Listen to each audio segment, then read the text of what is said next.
예, 오늘은 정세균 총리님을 모시고 신종 코로나 바이러스 방역과 경제 대책을 하기 위해서 긴급하게 고위 당정을 열게 되었습니다.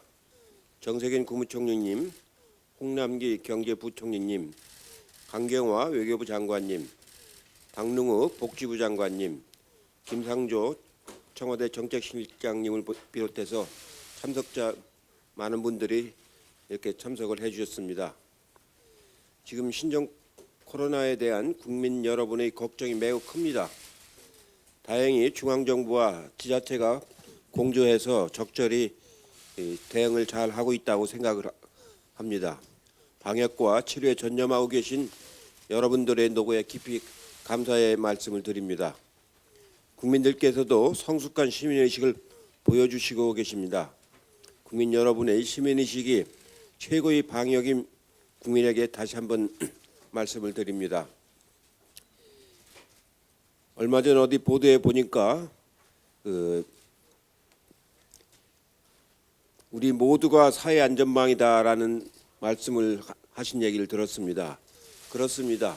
우리 국민 모두가 이렇게 철저하게 책임감을 가지고 방역을 함으로써 현재까지는 큰 불상사가 안 생기고 잘 방어가 되고 있는 것 같습니다.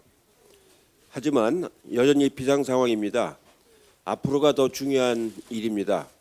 정부가 큰 틀에서 잘 대응하고 있지만 작은 부분도 놓치지 않고 대응해야 된다는 점에서 몇 가지 말씀을 좀 드리고자 합니다. 투명하고 신속한 정보 공개가 필요합니다. 국민 개인이 코로나 감염맵 어플을 만드셨다는데 이런 부분도 정부가 세심하게 신속하게 챙겨야 될 것 같습니다. 활동이 많은 청년들, 자녀를 둔 학부모께서 특히 불안해하시는 것은 당연합니다. 이제 개학철이 다가오는데 유치원과 초중고 학생 방역 의원 대책을 잘 세워주시기 바랍니다.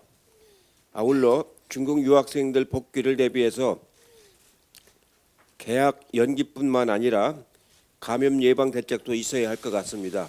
약 한 5만 명 내지 6만 명이 이제 중국에서 돌아온다고 하는데 물론 젊은이들이라서 그 면역력이 좋기는 하지만 그래도 대거 오기 때문에 각 대학에서 준비를 잘 해줘야 될 것 같습니다. 경제대책 수립이 특히 중요한 상황입니다. 중국에서 생산하는 부품 수급 대책을 신속하게 추진해 주시고 특히 직접 타격을 입는 중소자영업자 지원책을 선제적으로 마련해 주시기 바랍니다. 어제 그 중소기업을 많이 만난 우리 의원들하고 얘기를 하다 보니까 당분간 세무조사 같은 걸 좀 유예해 줬으면 좋겠다는 그런 얘기를 많이 들었다고 제가 의원들한테 얘기를 많이 들었습니다. 경제부처에서 한번 검토를 해보시길 이제 바라겠습니다. 현재 질병관리본부 체제에는 효과적인 대응에 한계가 있는 것 같습니다. 사스라든가 메르스 등에 계속해서 이런 감염병 문제가 발생하고 있기 때문에 정부 기구도 좀 보강을 할 필요가 있을 것 같습니다. 질병관리본부 역할과 위상을 좀 강화해서 위기 대응력을 높이고 방역과 역학조사 등 검역 인력도 확충할 필요가 있을 것 같습니다. 바이러스 대응에는 기초연구와 응용, 활용 역량이 다 필요합니다. 응용과 활용은 민간에게 맡길 수 있지만 예방 백신과 치료제 개발에 필요한 기초연구는 국가가 맡아야 하는데 기초연구 역량이 있는 국립바이러스연구소 설립도 검토를 해야 될 것 같다는 그런 생각이 좀 듭니다.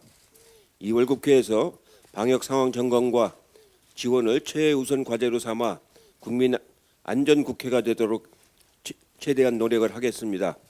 효율적인 검역 체계 구축을 위해 법사위에 계류 중인 검역법 통과에 최선을 다하도록 하겠습니다.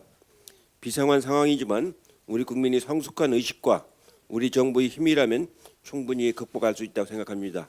앞에서도 제가 다시 말씀드렸지만 우리 모두가 사회 안전망이라는 그런 문제의식을 가지고 임하도록 최선의 노력을 다하겠습니다. 고맙습니다.